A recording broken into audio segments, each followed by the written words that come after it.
It is an anthem filled with meaning for Syrian-American virtuoso Malik Jandali. Among the words to his composition entitled I'm My Homeland, "Oh my homeland, when will I see you free?" Jandali played it before hundreds protesting outside the White House this summer against the regime of Bashar al-Assad and in support of the uprising. Though he says the song intends a global message, his appearance and his performance may have almost cost his parents their lives back home in Damascus. And when I performed at the White House, a few hours later, less than 4 days, the Syrian thugs and the security forces of that regime attacked my parents.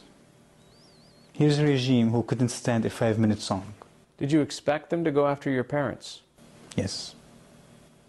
I actually warned my parents, I'm going to be performing, watch out.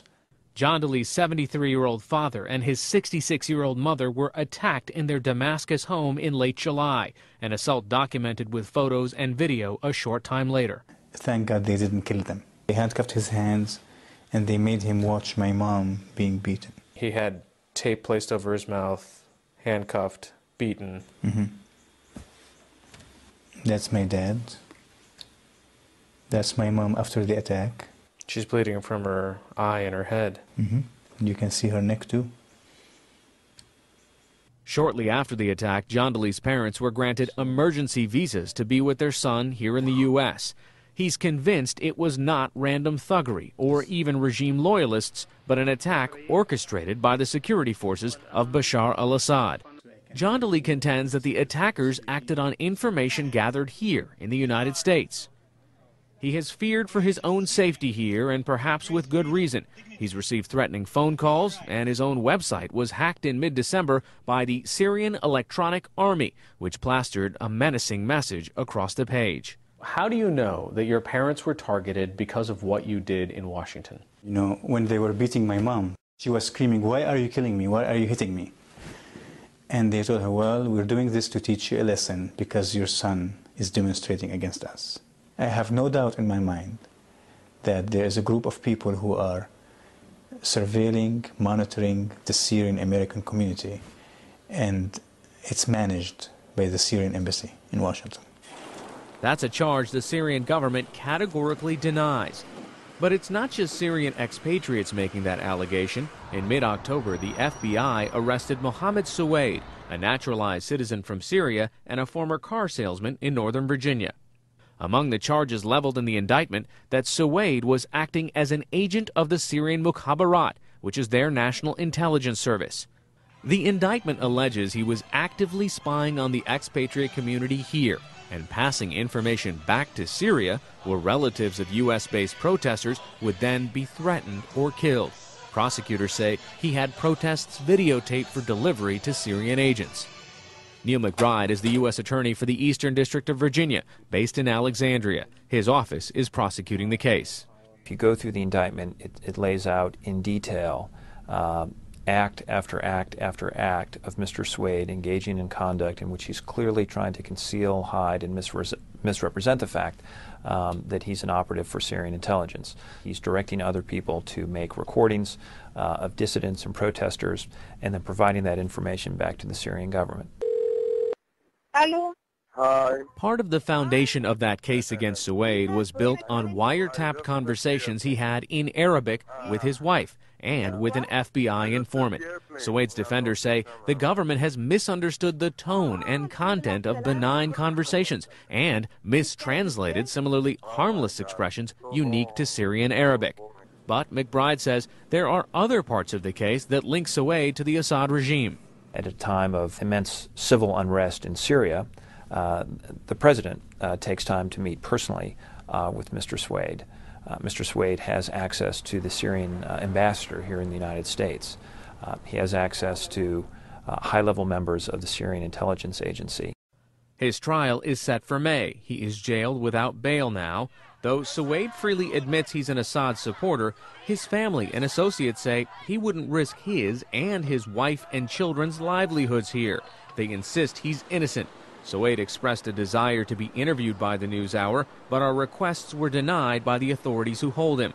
His public defender also declined to speak on the record. The Syrian embassy in Washington, D.C. has repeatedly refused NewsHour requests for an on-camera interview with either the ambassador or a top aide on the Suwaid matter and whether the Syrian government is running agents in the United States. But in a statement, they did say there have been concerted efforts recently by individuals and the media to spread lies and distortions regarding the embassy of Syria.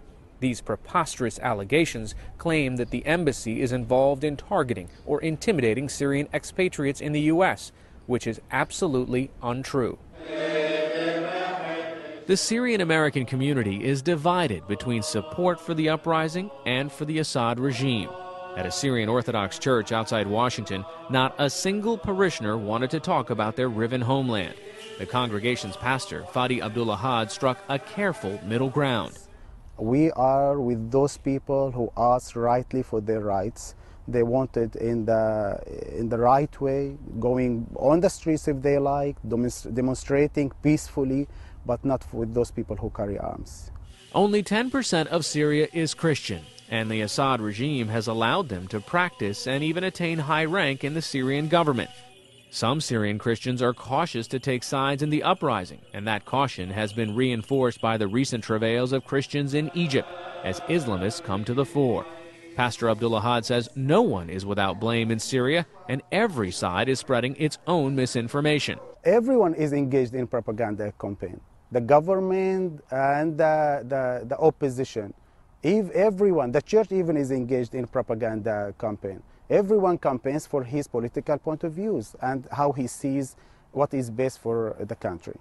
Abdullahad says he has heard the rumors of the Mukhabarat's presence in the United States, but that he believes the Syrian government when it says they have nothing to do with it.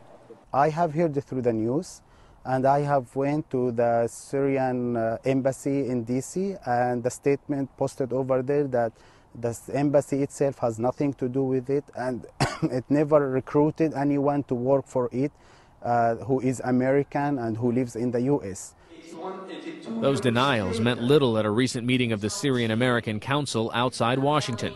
Speaker after speaker denounced the Damascus regime, speaking and singing of a Syria without Assad. Many told us stories of family harassed, assaulted, or worse, allegedly because of actions taken by their family members here in the U.S. Muna is from Michigan. She did not want her last name used for reasons that will become apparent. Her father, who left Syria 40 years ago, was marching outside the Syrian embassy this past spring when the ambassador invited him and others in to talk. So he gave his first name, his last name, where he was from, and then same day, and I got a text from my sister in Abu Dhabi saying, isn't this crazy? The Mukhabarat just came to my uncle's house in Dar'a and asked, what's your brother up to over there in America? Another uncle of hers later died from a brutal beating security forces meted out when they came to arrest one of his sons. She told us that 10 cousins were also rounded up, tortured, and beaten. Muna said if she thought it would make a difference to her family's safety, she would stop protesting. You know, Mukhabarat are everywhere in the Syrian community, so I'm certain that, you know, there's surveillance, but to me that's not gonna stop. The wall of fear is down now. But whether any part of that wall was ever built here will be a key issue when Mohammed Suwaid is brought to trial next spring.